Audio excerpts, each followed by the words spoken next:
이 시간 하나님께서 우리에게 주시는 말씀을 함께 읽읍시다. 이사야 58장 13절부터 14절까지의 말씀입니다. 2절 말씀 길지 않으니까 우리 같은 목소리를 함께 읽도록 합니다. 함께 읽습니다. 시작.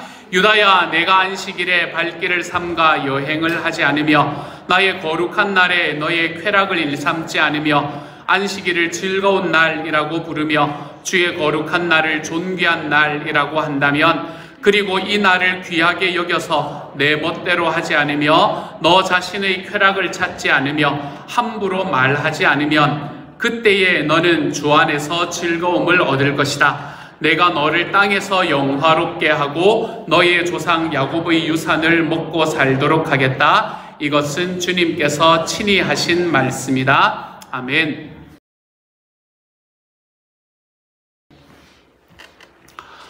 성경은 우리에게 하나님께서 엿새 동안 천지를 창조하시고 그리고 일곱째 날을 복주시고 거룩하게 하셨으며 그 일곱 번째 날에 안식하셨다라고 우리에게 기록합니다. 그러므로 사실 첫 번째 안식일은 창조된 아담과 하와에게는 어떤 날이었나 하면 그들이 이 세상에 창조되고 밤을 한 번 지내고 나서 맞은 첫 번째 날이기도 합니다. 그게 하나님의 안식일이었던 거지요. 그런데 이 안식일에는 쉬셔야 할 필요가 없는 하나님께서 안식하셨다, 이렇게 이야기하거든요. 하나님이 뭐 쉴 필요가 있겠습니까? 그렇죠? 근데 쉬셔야 할 필요가 없는 하나님께서 안식하신 이유는 뭘까요?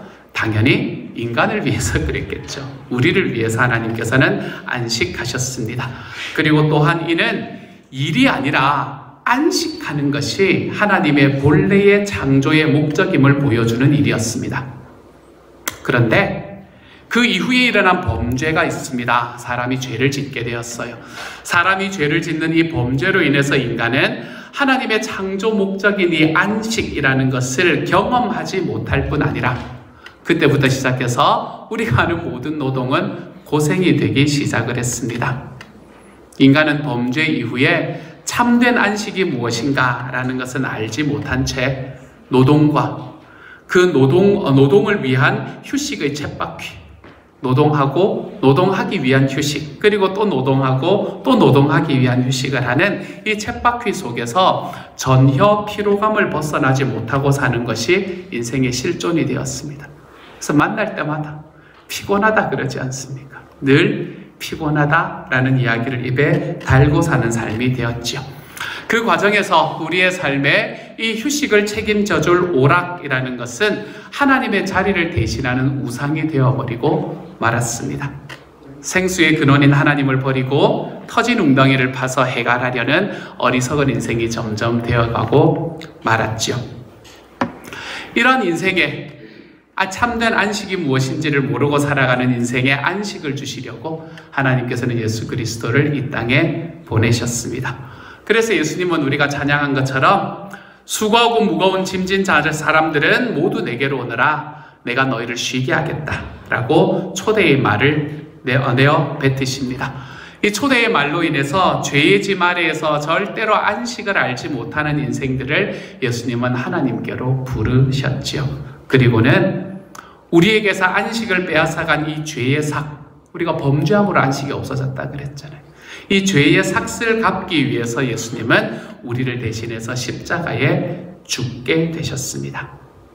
이 일은 하나님이자 인간이신 예수님밖에는 하실 수 없는 일이었습니다. 우리는 우리 스스로의 안식을 우리 스스로의 힘으로 얻어낼 수가 없습니다. 우리는 예수님을 우리에게 허락해 주신 하나님을 떠나서는 우리의 삶에서 안식을 누릴 수가 없어요. 이 사실은 제가 이야기하는 것이 아니라 어거스틴이라는 신학자가, 그의 교부가 그의 책이었던 고백록이라는 책에서 고백한 이야기입니다. 그분은 이렇게 말합니다. 하나님은 당신을 위해 우리를 창조하셨으니 우리가 당신 안에서 안식을 얻기까지는 참된 안식을 몰랐습니다 라고 이야기하면서 하나님이 주시는 진짜 안식, 진짜 쉼이라는 것은 하나님에게로부터 받을 수밖에 없다라고 우리에게 이야기를 하고 있죠.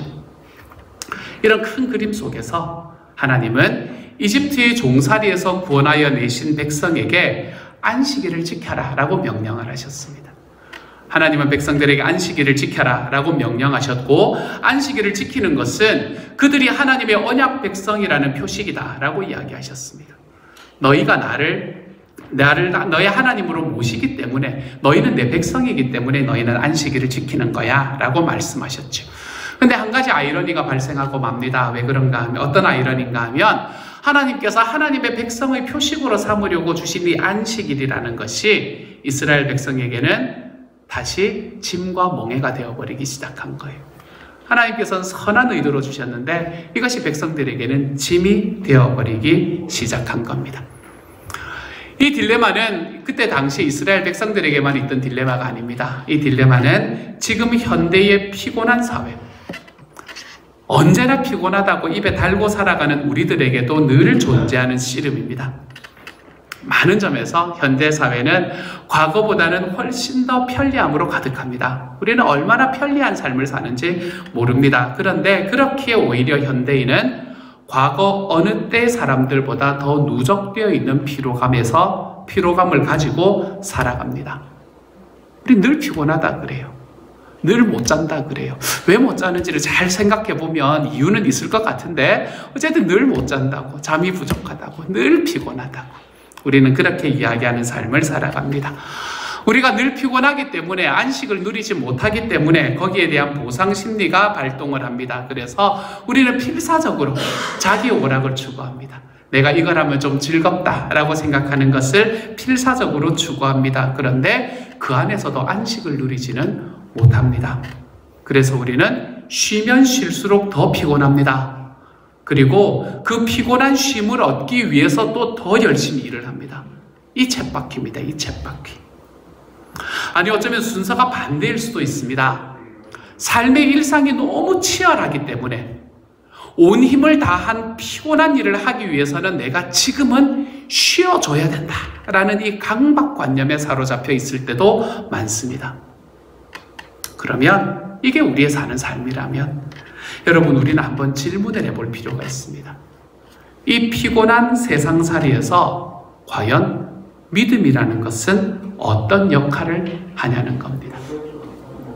예수님이라는 것은 이 피곤한 세상살이 속에서 과연 어떤 의미가 있냐는 겁니다. 안식과 예배에 관한 이 4번의 설교를 통해서 저는 여러분에게 이 질문에 대한 대답을 여러분과 함께 한번 생각해 보려고 하고 있습니다. 그리고 오늘은 그 중에서 3번째의 시간입니다. 오늘의 본문 14절에서 이사야 선지자는 우리에게 너는 주 안에서 즐거움을 얻을 것이다 라고 이야기합니다. 여러분, 이 말씀이 이야기하는 것처럼 안식일은 주님 안에서 즐거움을 얻는 날입니다. 근데 여러분의 경험은 과연 그렇습니까?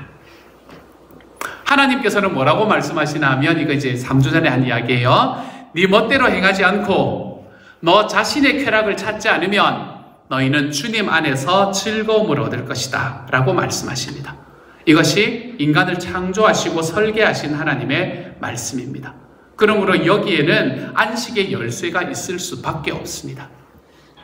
여러분, 어떻게 우리가 오락을 즐기지 않으면서 하나님 안에서 즐거울 수 있습니까? 어떻게 우리가 오락을 즐기지 않으면서 내 몸의 즐거움을 즐기지 않으면서 하나님 안에서 즐거울 수 있다는 말입니까? 주님 안에서 즐겁다라는 것이 예배를 가리키는 것은 너무 분명해 보입니다. 이 일은 예배 안에서 가장 놀랍게 이루어지고 경험됩니다. 주님 안에서 즐겁다라는 것은 예배 속에서 가장 크게 경험이 되는 겁니다. 하나님을 예배하고 그분과 교제하는 일, 이것이 가장 큰 기쁨의 원천이기 때문에 그렇습니다. 그러니까 예배가 좀 편해도 됩니다, 여러분. 이렇게 듣다가 있잖아요. 잠이 오시잖아요. 그럼 뒤로 가서 이렇게 걸어 다니면서 들으셔도 아무런 문제가 없어요. 얼마나 가시면 편안하게 하시면 됩니다. 뒤에 가셔서 일어서셔서 이렇게 들어보셔도 좋습니다. 뭐 어때요, 그렇죠? 그냥 앉아서 이렇게 자는 것보다 훨씬 낫지 않겠습니까, 여러분? 허리가 아프다. 서서 들으시면 괜찮습니다. 아무런 문제가 없습니다. 우리가 하나님 앞에 예배한다 라고 이야기하는 것, 이것은 주님 안에서 즐거움을 얻는 가장 최고의 길이라는 것이 분명합니다. 이게 예배라는 게 분명합니다. 하나님을 예배하고 그분과 교제하는 일은 가장 큰 기쁨의 원천이기 때문에 그렇습니다. 오늘의 본문에서는 안식일이라는 날을 2번이나 나의 거룩한 날이라고 표현을 하고 주의 거룩한 날이라고 표현을 합니다. 이 말은 뭔가 하면 안식일은 하나님을 위해서 구별된 날이다 라는 이야기를 하고 있는 거죠. 안식일이 예배의 날이다 라는 게 제 이야기인가? 우리 성경을 한번 찾아보도록 하십시다. 모세의 율법도 안식일은 예배의 날이라고 이야기합니다. 레위기 23장의 말씀 같이 읽습니다. 시작. 여세 동안은 일을 하여라. 그러나 일의 날은 반드시 쉬어야 하는 안식일이다. 거룩한 모임을 열어야 하고 어떤 일도 해서는 안 된다. 이날은 너희가 살고 있는 모든 곳에서 지킬 주의 안식일이다. 안식일에는 뭐를 열어야 한다고요? 거룩한 모임을 열어야 된답니다. 거룩한 모임이 뭐예요? 예배하라는 것 아닙니까? 그렇죠? 이사야 66장의 말씀입니다. 함께 읽지요. 시작. 매달 초하루와 안식일마다 모든 사람이 내 앞에 경배하려고 나올 것이다. 초하루와 안식일에는 뭐 하러 나온다고요? 경배하러 나온다고요. 경배가 곧 예배 아닙니까? 성경도 우리에게 안식일은 예배하는 날이다. 이렇게 이야기를 하고 있습니다. 이 구절과 함께 저는 지금 시편의 두 구절을 여러분과 같이 읽어보려고 합니다. 32장과 37장입니다. 우리 두 말씀 함께 읽어보도록 합니다. 같이 읽지요. 시작. 의인들아 너희는 주님을 생각하며 즐거워하고 기뻐하여라. 정직한 사람들아 너희는 다 함께 기뻐 환호하여라. 기쁨은 오직 주님에게서 찾아라. 주님께서 내 마음의 소원을 들어주신다. 아멘. 여러분, 이 명령들은 있잖아요. 기쁨과 사랑이 없이는 절대로 순종할 수가 없는 명령들입니다. 이 명령들은 뭐를 이야기하는 게 아닌가 하면 그냥 외적인 의무를 다 이행하라 이걸 이야기하는 게 아닙니다. 예배 자리에 나와서 그냥 그 자리에 한번 1시간 동안, 1시간 반 동안 앉아 있어라 라고 이야기하는 것이 아닙니다. 이것은 내적인 동기에 대한 명령이죠. 내적인 동기에 대한 명령. 이 명령들은 우리를 너희는 예배해야 된다 라는 율법주의로 데려가는 명령이 아닙니다. 이 율법주의라는 것은 뭐를 말하나 하면 하나님을 사랑하지 않으면서도 우리가 지켜야만 하는 의무만 이야기합니다. 근데 이것은 그런 이야기를 하는 게 아니잖아요. 하나님 앞에 나왔을 때 하나님을 즐거워하라 라고 이야기하는, 사랑하라 라고 이야기하는 명령이 아닙니까?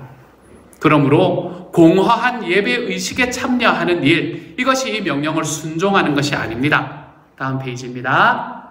예배의 본질은 주님을 생각하고 즐거워하고 기뻐하는 겁니다. 기쁨을 주님께로부터 찾고 그것에 감격하면서 하나님은 이런 하나님은 없다라고 즐겁게 외치는 것, 그것이 바로 예배입니다. 예배라는 것은 하나님이 어떤 분이신지 그 가치를 인정하는 사람들이 함께 모여서 하나님을 즐거워하고 하나님의 영광을 높이는 일을 말합니다. 그것이 예배를 의미하는 영어 단어 worship이라는 단어의 의미입니다. worship이라는 말은, 예배라는 말은 worship을 줄인 말입니다. 그래서 이것은 뭘 말하나 하면 어떠한 가치를 어떠한 대상에게 돌린다라는 뜻입니다. 근데 여기서 어떤 대상을 하나님이라고 이야기하는 것이 바로 예배가 되는 것입니다. 청교도 지도자 중에 한 사람이었던 토마스 왓슨이라는 분의 말을 빌리면 우리는 하나님께 찬탄을 금치 못하게 될 때 하나님을 영화롭게 합니다 라고 말합니다. We glorify God when we are God admirers 라고 이야기를 합니다. 이와 같은 하나님에 대한 찬탄, 하나님의 한 주 동안에 나에게 이런 삶을 주셨구나, 내가 경험했던 하나님을 바라보니 하나님은 이런 분이었구나 라는 것에 대한 찬탄, 이것이 바로 예배라는 것입니다. 그렇다면 여러분, 예배야말로 예배하는 사람들에게 가장 최고의 즐거움이 아니겠습니까? 여러분이 누군가에게 혹은 무엇인가에 완전히 매혹당하고 그 가치에 완전히 빠져들었을 때 여러분은 그것을 칭송하지 않을 수가 없을 겁니다. 이거 진짜 좋다라는 게 진짜 여러분의 마음에 이렇게 탁 들어오면 누구한테 가서라도 그것을 이야기하지 않을 수가 없을 겁니다. 그리고 그렇게 하는 동안 내내 여러분은 매우 행복할 겁니다. 그리고 자기가 정말 매혹되어 있는 그 대상을 향한 감탄을 하지 않을 수 없을 겁니다. 내가 매혹되어 있는 그 대상을 향한 감탄을 하는 이 대상이 하나님이 될 때 우리는 그것을 예배다라고 이야기를 하게 되는 거지요. 우리가 살아가는 세상을 바라보면 이 세상에는 무한히 선하시고 영광스러우신 하나님의 존재와 비교할 수 있는 대상이란 존재하지 않습니다. 세상에 그 어떤 것도 하나님과 비교할 수 있는 대상은 없습니다. 그래서 우리는 사람의 제일 되는 목적을 어떻게 말하나 하면 사람의 제일 되는 목적은 하나님을 영화롭게 하고 그분을 영원토록 즐거워하는 것이다 라고 이야기를 합니다. 하나님을 즐거워하는 것의 절정, 그것이 바로 예배입니다. 하나님을 즐거워하는 것의 절정, 이것이 바로 예배입니다. 예배를 통해서 우리는 하나님을 찬송하고 높입니다. 예배를 통해서 우리는 하나님께 기도를 드립니다. 예배를 통해서 우리는 하나님의 말씀을 귀 기울여 듣게 됩니다. 오직 하나님께만 모든 관심을 집중합니다. 그리고 그분을 즐거워하는 행위, 그것이 바로 예배가 되는 겁니다.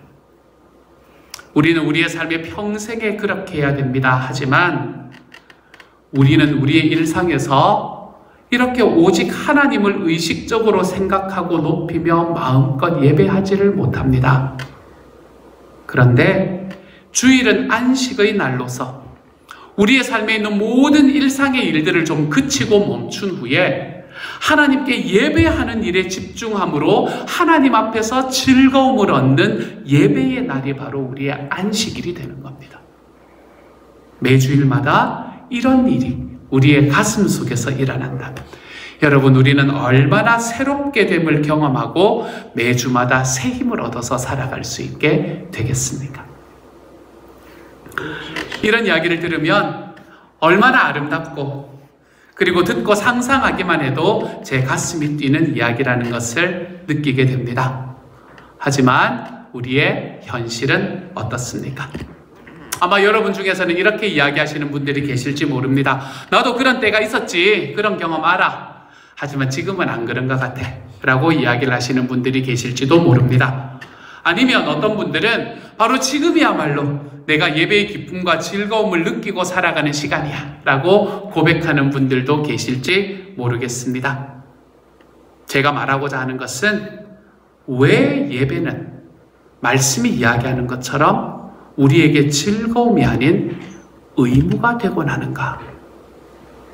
왜 우리는 말씀이 이야기하는 이 예배의 기쁨에 이르지를 못하는가라는 이 질문입니다.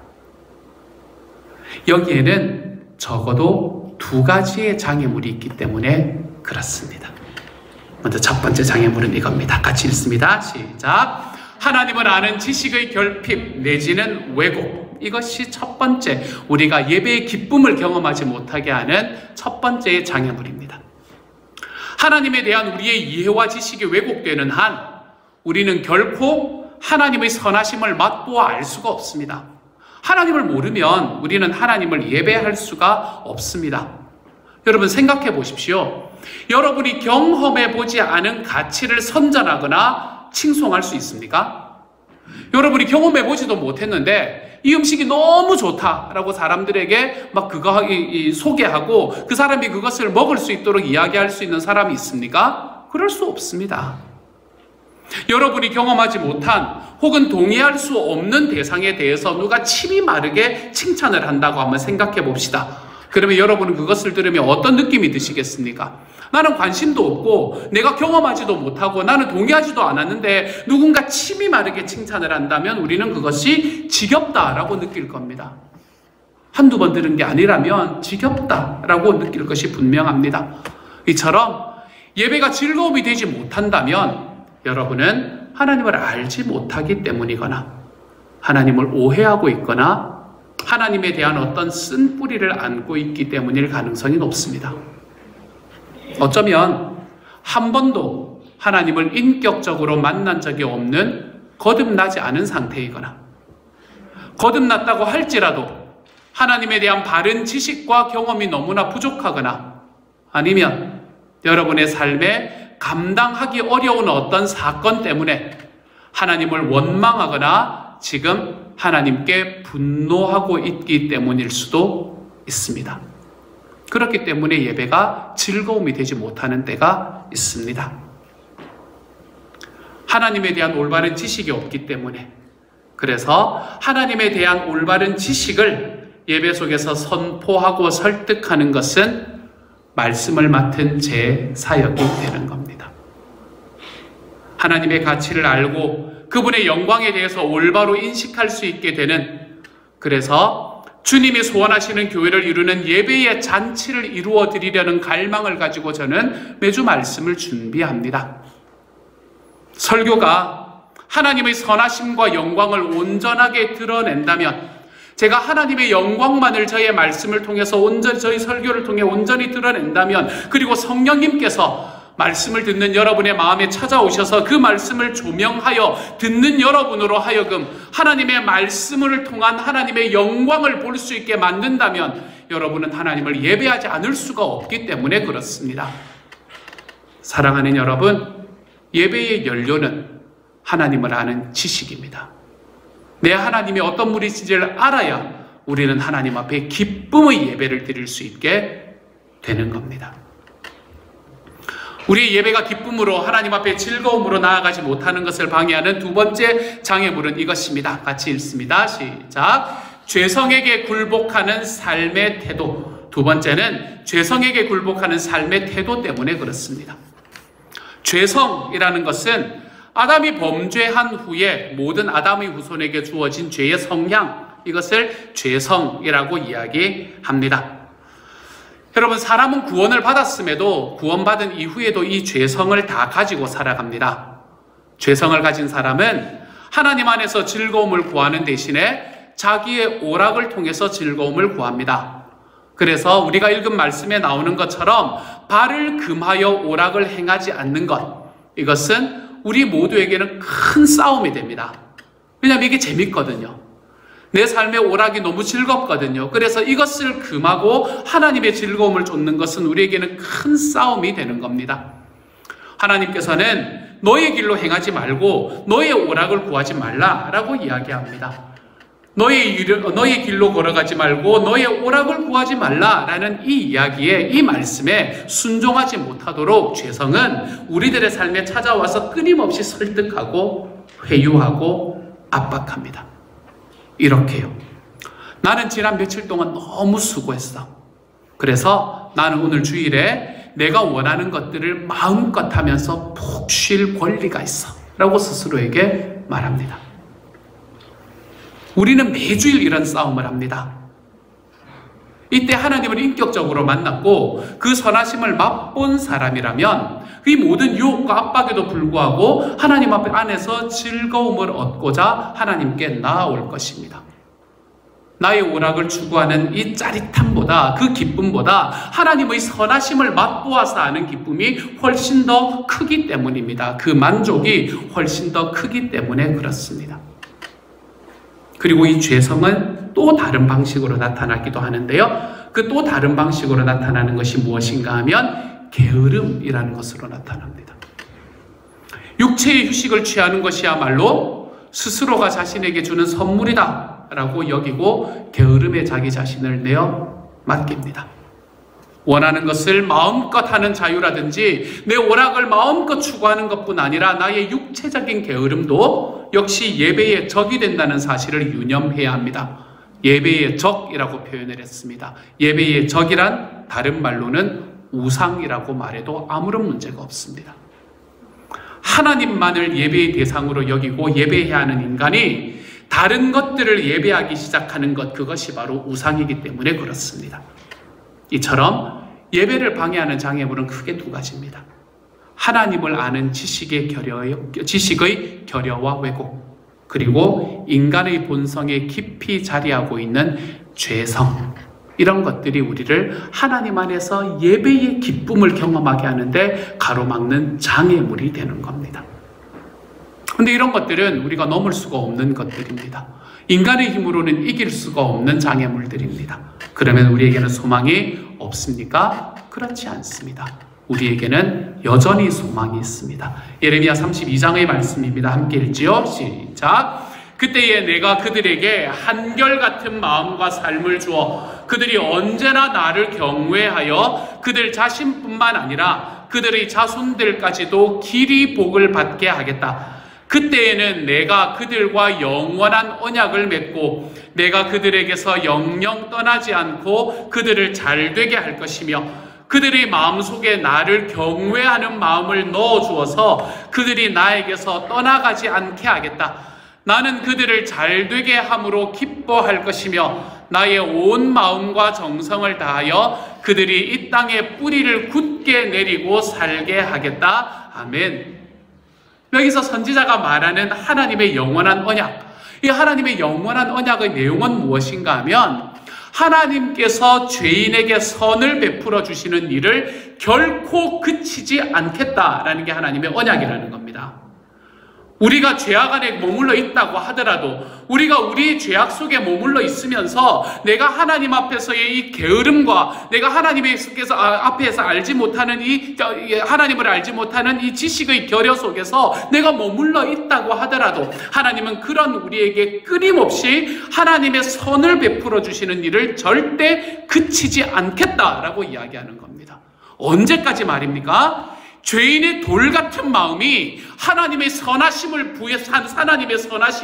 부인할 수 없이 감동을 받아서 하나님을 예배하고 싶은 심정이 가슴에서 터져 오를 때까지 하나님께서는 그 사람에게 주님이 선을 베푸시는 일을 결코 그치지 않고 기쁨과 마음과 정성을 다하여 행하시겠다라고 이야기하고 계시는 겁니다. 그래서 그 하나님의 선하심과 영광, 자기의 삶에 끊임없이 베풀어 주시는 그 하나님의 선하심을, 그 하나님의 영광을 예배하지 않을 수 없도록 말입니다. 이름뿐이 바로 하나님이다 라고 우리에게 이야기하고 있습니다. 어떻게 이런 일이 일어납니까? 하나님의 선하심을 맛보게 되고 그 하나님을 원하는 마음이 어떤 즐거움과도 비교할 수 없다는 것을 알게 되었기 때문에 그렇습니다. 자기 자신에게 도취해서 결코 하나님을 예배할 수 없는 죄인들로 하여금 하나님을 예배하고 그 예배에 우리의 삶을 걸도록 변화시키는 하나님의 은혜의 약속은 우리에게 소망을 가질 수 있게 합니다. 우리는 그러므로 노래할 이유가 있고 예배에서 찬송할 이유가 있으며 우리는 하나님을 예배할 이유가 있습니다. 우리가 찬송할 이유, 우리가 노래할 이유, 우리가 예배할 이유가 무엇인가 하면 하나님께서 그리스도 예수 안에서 우리를 죄와 사망의 권세에서 해방시켜 주셨기 때문에 그렇습니다. 그렇기 때문에 우리는 하나님 앞에서 노래할 수 있는 이유가, 찬송할 수 있는 이유가, 예배할 수 있는 이유가 생기게 되었던 겁니다. 이렇게 하나님께서는 안식의 날이 여러분에게 예배의 날이 되고 여러분이 그날 하나님 안에서 즐거움을 얻도록 만들어 가십니다. 우리의 안식일은 이처럼 하나님을 즐거워하는 예배의 날이다. So what? 그래서 어떻게 살아라는 이야기일까요? 여러분, 예배는 최고의 기쁨입니다. 예배는 우리의 이기심의 해독제이고 하나님의 목적을 위해서 살아가도록 하는 촉진제 역할을 합니다. 예배 없이 하나님께서 의도하신 삶을 살아가는 것, 여러분 이것은 불가능합니다. 나는 하나님께서 원하시는 삶을 살기는 원하는데 예배는 하지 못하겠어. 이거는 말이 안 되는 이야기입니다. 그러기에 우리는 끊임없이 우리 삶에서 예배를 방해하는 이 내면의 장애물과 싸우며 살아가야 됩니다. 여러분, 이 내면의 장애물들을 어떻게 극복할 수 있을까요? 먼저 첫 번째 같이 읽습니다. 시작. 무엇보다 하나님을 아는 일에 자신을 들이십시오. 결국 하나님은 우리에게 가진 사람에게는 더 주어서 넘치게 하고 갖지 못한 사람에게서는 있는 것마저 빼앗을 것이다 하는 말씀대로 우리에게 행하실 겁니다. 하나님을 아는 지식이 없다면 그는 점점 예배에서 멀어질 겁니다. 그리고 그렇게 하는 만큼 그의 삶은 참된 안식을 누리지 못한 채 점점 무너지게 되게 될 겁니다. 한 주간의 삶 속에서 하나님이 주시는 것을 볼 수 있는 눈을 가지십시오, 여러분. 한 주간의 삶 속에서 하나님께서 나에게 주신 것이 무엇인지를 보고 그것을 감사할 수 있는 입술을 가지고 살아가시기를 소망합니다. 여러분의 삶에 있는 고난 속에서도 넘치는 하나님의 은혜를 경험할 수 있는 의지를 가지고 살아가십시오. 삶의 이러한 경험들을 모아서 여러분이 예배로 나오시기를 바랍니다. 내 한 주일의 삶에서 늘 선하셨던 내 하나님을 높이고 찬탄하고 예배 안에서 기뻐할 수 있는 하나님의 예배.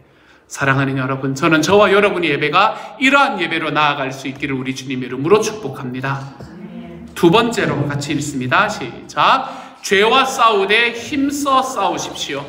그리고 죄와 싸우되 힘써 싸워야 됩니다. 예배를 선택사항이다 라고 여기게 하는 상황은 우리에게 허다하게 일어납니다. 예배 한번 안 드리면 어때? 예배는 선택사항이다 라고 생각하는, 여기게 하는 상황이야 우리의 삶에 늘 일어납니다. 만일 예배가 이토록 중요한 것이고 주일, 즉 안식일이 예배의 날이라면, 우리가 예배를 통해서 하나님 안에서 즐거움을 얻을 수 있는 것이라면, 여러분, 우리가 어떻게 예배를 포기하고 타협할 수 있다는 말입니까? 과연 여러분 인생에서 예배를 포기해야 할 만큼 중요한 것, 그것이 무엇이 있겠습니까? 어떤 중요한 결정을 할 때라도 성도라면 예배를 우선순위에 놓고 선택하고 결정하는 것이 마땅합니다. 집을 결정하는 데 있어서 새벽 예배를 나오기 쉬운 곳이기를 간절히 기도하는 마음, 여러분, 예배를 중심으로 나의 삶을 선택하는 선택 중에 하나입니다. 분명히 주일날 떠나는 비행기는, 낮에 떠나는 비행기는 월요일이나 토요일에 떠나는 것보다 더 비싸다고 할지라도 내가 예배를 드리고 가겠노라 라는 그런 마음으로 하나님 앞에 나의 하루를 헌신해 보는 것, 여러분, 이런 선택에 있어서도 예배를 중심으로 생각하는 것이 얼마나 소중한 일인지 모릅니다. 한번 생각해 보십시오, 여러분.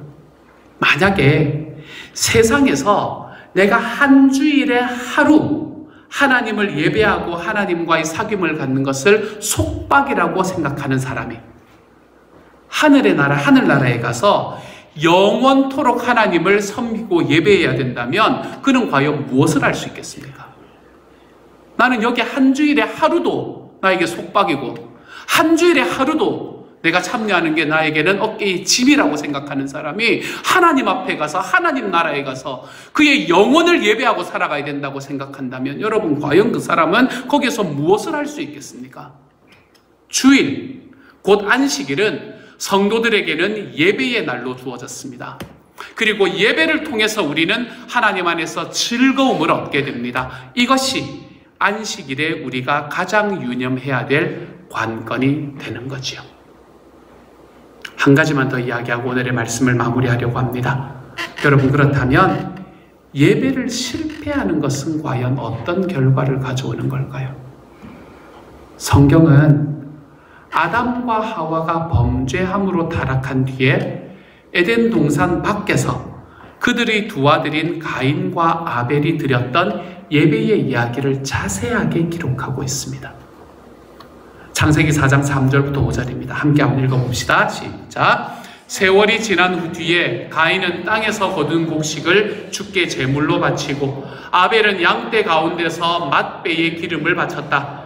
주께서 아벨과 그가 바친 제물은 반기셨으나 가인과 그가 바친 제물은 반기지 않으셨다. 그래서 가인은 몹시 화가 나서 얼굴색이 변하였다. 아멘.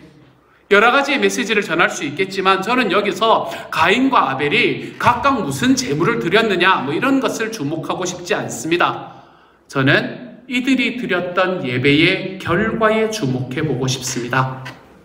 하나님께서는 아벨과 그가 바친 제물은 반기셨으나 가인과 그가 바친 제물은 반기지 않으셨습니다. 단지 제물만이 아니라 하나님은 그 제물과 제물을 드리는 사람 모두에게 반응하셨다는 말입니다. 그리고 하나님이 가인과 그의 제물을 받지 않은 결과가 뭡니까, 여러분?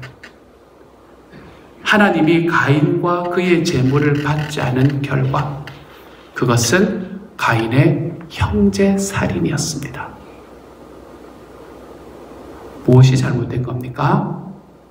가인의 형제 살인은 예배가 실패한 것의 결과였습니다. 예배의 실패는 살인을 낳게 되었다는 말입니다. 예배의 실패는 이처럼 비참하고 무서운 결과를 인생에 초래할 수 있습니다. 사랑하는 여러분, 예배는 여러분의 삶을 결정합니다. 그러므로 하나님의 선하심을 맛본 최고의 기쁨으로 매주일마다 하나님을 예배하는 은혜, 하나님 안에서 즐거움을 누리며 우리 주님을 예배하고 높이는 여러분이 될 수 있기를 우리 주님의 이름으로 축복합니다. 이제 평안한 마음으로 세상에 돌아가십시오. 선한 일에 용기를 가지시며 악을 악으로 갚지 마십시오. 항상 연약한 자를 도우시며 병든 자를 찾아보시며 곤란당하는 이웃을 위로하십시오. 모든 사람을 존경하시며 주님께 봉사하고 주님을 사랑하십시오. 모든 일을 믿음과 사랑으로 행하시며 어떤 일에도 소망을 포기하지 마십시오. 그리고 거룩하신 성령님께 순종하여 기쁨과 감사의 생활을 해나가십시오. 우리 하나님 아버지는 여러분을 항상 도와주실 것입니다.